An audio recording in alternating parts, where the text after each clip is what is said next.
जिस देश में बेटी बचाओ बेटी पढ़ाओ का नारा दिया जाता है, बेटियों को या तो गर्भ में ही मार दिया जाता है। अगर गर्भ से जन्म लेती हैं बेटियां तो कुछ समाज के ऐसे दरिंदे हैं कि उसको रेप करके बलात्कार करके मार देते हैं। अगर उससे भी बच जाए बेटियां तो एक पिता जो है अपनी बेटी की जब शादी करते हैं तो दहेज के लोभी कुछ ऐसे दरिंदे हैं कि दहेज के लालच में जो है बेटियों को मार देते हैं।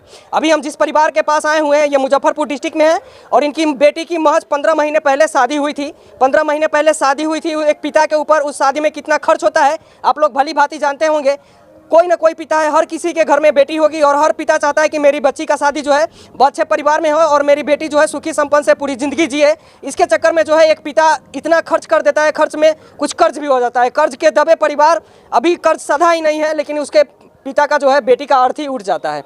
अभी जिस परिवार को आप देख सकते हैं काफ़ी दुख भरी कहानी है और हत्या मतलब कि दहेज के लोभी इस प्रकार जो एक बुलेट और ऑटोमेटिक फ्रिज की डिमांड करता है लड़का पक्ष शादी का 15 महीने बाद।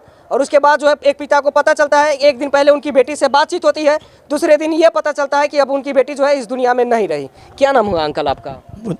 बुद्धन प्रसाद साहू। अच्छा ये बताइए कि शादी करने से पहले सब देख समझ के पूरा अच्छी तरह से किए थे जी, उसके बाद क्या दिक्कत आया जो वो लोग हत्या कर दी आपकी बेटी को? देखिए उसमें कुछ दिनों के बाद मतलब कि 6-7 महीने के बाद जो है सो बुलेट मांगना स्टार्ट किया लोग। उसके बाद कहा लो कि स्मार्ट फ्रिज जो 1.5-2 लाख का आता है वो दे दीजिए।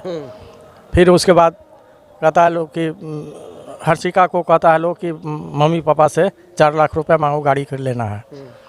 मतलब आपकी बेटी को लोग कहता है कि अपने मम्मी पापा से 4 लाख रुपया मांगो। हाँ, तो कहती है कि आप लोग मांगिए, हम कैसे मांगे? हम देख रहे हैं उन लोग की स्थिति, हम कैसे मांगे? आप लोग मांगना है मांग सकते हैं। उसके बाद जो है सो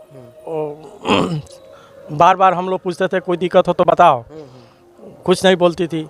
लेकिन कुछ दिनों के बाद हम लोगों को फ़ोन पर भी बात नहीं किया करने देता था लोग। और एक मरतबे कौन तारीख को हम लोग गए थे, थी कि 8 अगस्त को हम लोग गए थे, तो कुछ प्रसाद उरसाद लेके गए, तो पर भी बेटी से हमको बात नहीं किया करने दिया गया। बेटी से बात नहीं करने दिया? जी नहीं। मतलब आप लोग दरवाजे पे बैठे रहे, आपको बेटी से मिलने तक नहीं दिया गया? आई, लेकिन बात जो करना था जो बात नहीं कर। अच्छा। और 1 सितंबर को विकास कुमार ने फ़ोन करता है, कहा कि हर्षिका ब्लू छत पर से कूद गई है। विकास कुमार कौन है? उसका हस्बैंड था, मेरे दामाद का ही है। दामाद अब किस बात के रहा। तो हम सोचे कि आगे 70 फीट ऊंचाई से अगर जो व्यक्ति गिरेगा उसका शरीर का क्या दुर्दशा होगा आप अंदाज़ा लगा सकते हैं। हम लोग गए तो हमारे पहुंचने से पहले पुलिस पहुंची हुई थी और फॉरेंसिक वाले लोग भी पहुंचे हुए थे। तो फॉरेंसिक वाले लोग जब नीचे थी कर लिया तो हम कहें कि फॉरेंसिक से मैडम आप ऊपर रूम खुलवाइए, वहाँ चल कर देखेंगे हम। तो रूम खुलवाया गया तो देखते हैं कहा कि डाइनिंग हॉल में खून पसरा हुआ है। ब्लड का निशान है, जहीं तहीं ब्लड पसरा हुआ। हाँ, हम तो यही प्रमाण होता है अंकल कि उनको जो है मारपीट के हत्या किया गया? जी, यही प्रमाण होता है। आपको पोस्टमार्टम में भी दिया है, पोस्टमार्टम रिपोर्ट में भी दिया है। तो वो लोग की अभी तक गिरफ्तारी हुई है या नहीं? विकास कुमार को सिर्फ हुआ है, बाकी लोग को नहीं हुआ है। अच्छा, जो आपके दामाद थे उनका गिरफ्तारी हुआ है, बाकी लोगों का नहीं हुआ है। अच्छा अंकल एक बात बताइए, शादी में कुल कितना पैसा खर्च था?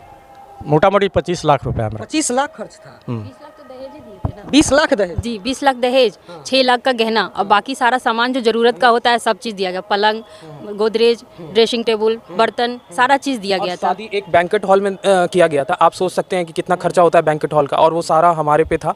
और ये मतलब कि उन लोगों का प्रेशर था कि एक बैंकेट हॉल में शादी होना चाहिए और पटना में होना चाहिए। तो आप सोच सकते हैं एक बैंकेट हॉल का जो चार्ज होता है एक शादी का कितना होता है। तो हम लोग ने उतना खर्च किया एक धूमधाम शादी करने के लिए। बट उसके बाद जो ये हुआ है, ये जो कंडीशन है, इसमें ये लग रहा है कि मतलब कि कितना लोभी आदमी हो सकता है कि एक थोड़े से पैसों के लिए मतलब कि एक जीवन वो कर लेना, निकाल लेना किसी का।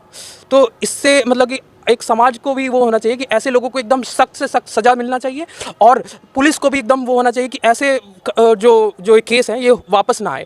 और अभी तक ये पुलिस, अगर पुलिस की बात हो रही है तो पुलिस इसमें कोई भी रुचि नहीं दिखा रही है।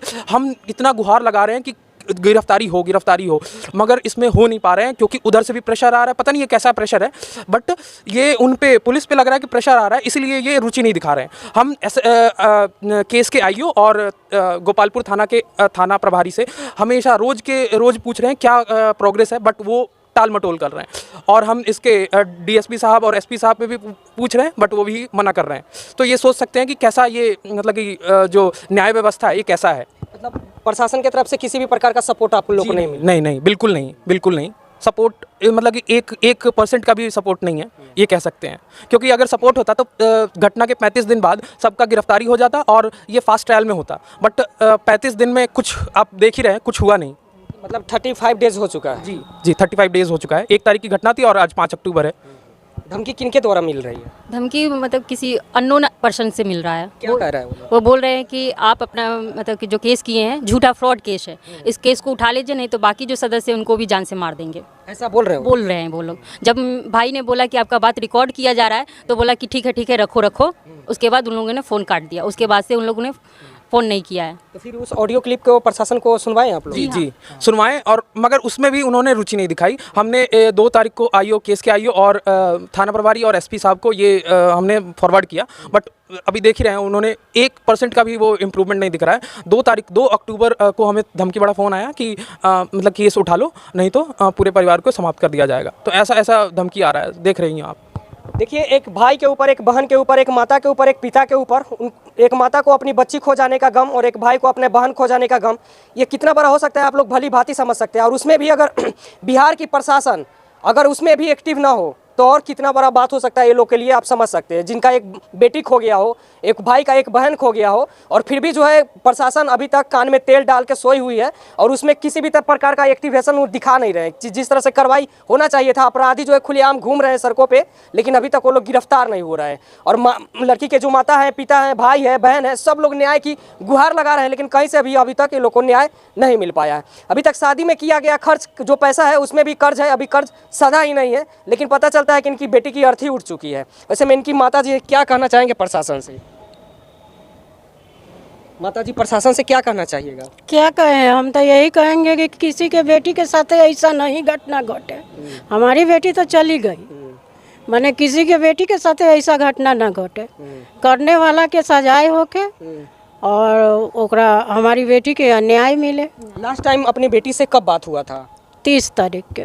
30 तारीख के। और उसके बाद 31 तारीख के रात में ये घटना घटा है। और 1 तारीख के हम लोग के 6 बजे खबर आया, तो हम लोग गए तो देख वो बोला कि 6 मंजिल से कूद गई है। हम लोग गए तो वही से लाश सुताया हुआ था, नॉर्मल चोट था माथा पर और पेट पर एक खरोच था, उसका पूरा बदन के कपड़ा फट गया था और एक गमछा ओढ़ाया था मेरी बेटी के। मतलब बदन पे सही से कपड़ा भी नहीं? कपड़ा नहीं था उसका। आपको लास्ट टाइम कब बात हुई थी बहन से? हाँ, मतलब कि जब आई थी तो 31 तारीख को बात हुआ था, और उससे पहले जब आई थी 30 को बात हुआ था। मम्मी से बात की तो वही थोड़ा बहुत हाल चाल पूछी और फिर फ़ोन रख दी। तो उसके बाद कोई लंबा बातचीत नहीं, सीधा ये खबर आता है कि आपकी बेटी जो है डेथ कर गई। हाँ जी, उस 1 सितंबर 2024 को वो विकास कुमार फ़ोन करके बोलता है कि हर्षिका छत पर से कूद गई है। जब मैं वहाँ पहुँची तो देखी कि वो उसका बॉडी वहाँ पे रखा हुआ था बिल्डिंग के नीचे, और मतलब सर पे मामूली चोट, मतलब एक साइड बाएं लेफ्ट साइड में थोड़ा सा चोट था और पीछे वो चोट था जो कि कुछ का मतलब तेज़ धार चीज़ से मारा हुआ था, और उसके साथ मतलब हाथापाई भी हुआ था, और बॉडी पे कपड़े फटे हुए थे, ढंग से बॉडी पे कपड़े नहीं थे उसके, और मतलब देखने से लगता नहीं था कि या तो फेंका हुआ है या कूदी हुई है। मतलब कूदने से लगता कि हाथ पैर टूटा, चाहे सर का फूट जाता, मतलब फट जाता, वो ऐसा कुछ नहीं, बस नॉर्मल सा मार के रखा हुआ था बॉडी को वहाँ पे बिल्डिंग के नीचे। और इसमें प्रशासन पोस्टमार्टम रिपोर्ट में ये दिया गया है कि घटना ये 12 घंटे पहले हुआ है, बट मतलब कि पुलिस इसमें इतने भी रुचि नहीं दिखा रही है कि मतलब कि वो पता लगाए कि भाई पहले हुआ है। पुलिस भी कह रही है, आईओ, केस के आईओ भी कह रहा है कि ये मर्डर है, बट मतलब कि पता नहीं ऊपर से कौन सा प्रेशर आ रहा है उनको कि वो कुछ दिखा ही नहीं रहा है इम्प्रूवमेंट। मतलब कि I don't know but DSP जो सुपरविजन करे वो कैसा किया उन्होंने, मतलब कि प्रेशर है प्रशासन के ऊपर, प्रेशर है, पता नहीं कैसा प्रेशर है, बट ये प्रेशर है। इससे पता चल रहा है कि पुलिस जो प्रशासन है वो कितना कमज़ोर हो सकता है। ये देखिए, बिहार की कानून व्यवस्था है कहीं ना कहीं इतनी लचड़ और इतनी ढीली है कि अभी तक जो है इनके जो बेटी के हत्यारे हैं वो घूम रहे हैं खुलेआम। सिर्फ एक लोगों का गिरफ्तारी हुआ है, बाकी पूरे परिवार खुलेआम घूम रहे हैं, लेकिन अभी से कहीं से भी किसी का भी गिरफ्तारी नहीं हुआ है। अच्छा, मुख्यमंत्री नीतीश कुमार को और राज्यपाल को भी हम लोग लिख कर दिए हैं। अच्छा, लेकिन उसमें कोई अभी तो नीतीश कुमार अपने इलेक्शन के फेरे में घूम रहे हैं, लेकिन इसमें 1% भी उन्होंने नहीं लिया, ना राज्यपाल उसमें थी किया। मतलब मुख्यमंत्री और राज्यपाल तक चले गए आप जी। लोग, लेकिन फिर भी कोई सुनवाई नहीं हुई। कोई सुनवाई नहीं, सिर्फ एक लोगों की ही गिरफ्तारी हुई है। सिर्फ भी एक ही आदमी को गिरफ्तारी हुआ। तो उसमें क्या लगता है कि पूरा परिवार उसमें संलग्न है? हाँ जी, पूरा परिवार संलग्न है। उस परिवार में कुल कितने लोग थे?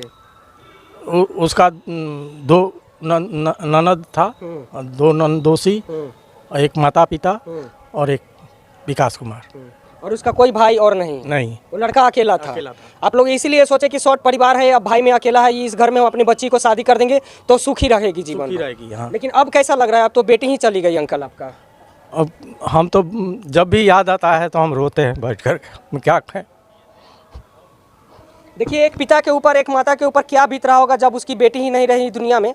आप लोग भली बात ही समझ सकते हैं। बाकी इस वीडियो को थोड़ा सा शेयर करिएगा, क्योंकि आप लोग के भी घर में बहन होगी, बेटी होगी, और ये लोग भी नहीं चाहते और हम लोग भी नहीं चाहते, और कोई भी नहीं चाहता है कि आपकी बेटी के साथ, आपकी बहन के साथ इस तरीके से किया जाए। इसलिए थोड़ा सा आप लोग से यही विनती है कि थोड़ा सा आप लोग शेयर करिएगा, ताकि लोगों को अंदर जो है जागरूकता है और लोग जो है ऐसे कदम उठाने से बचे और पुलिस प्रशासन की नज़र इस वीडियो पे जाए और अपराधी पे कार्रवाई हो सके। जय हिंद, जय बिहार।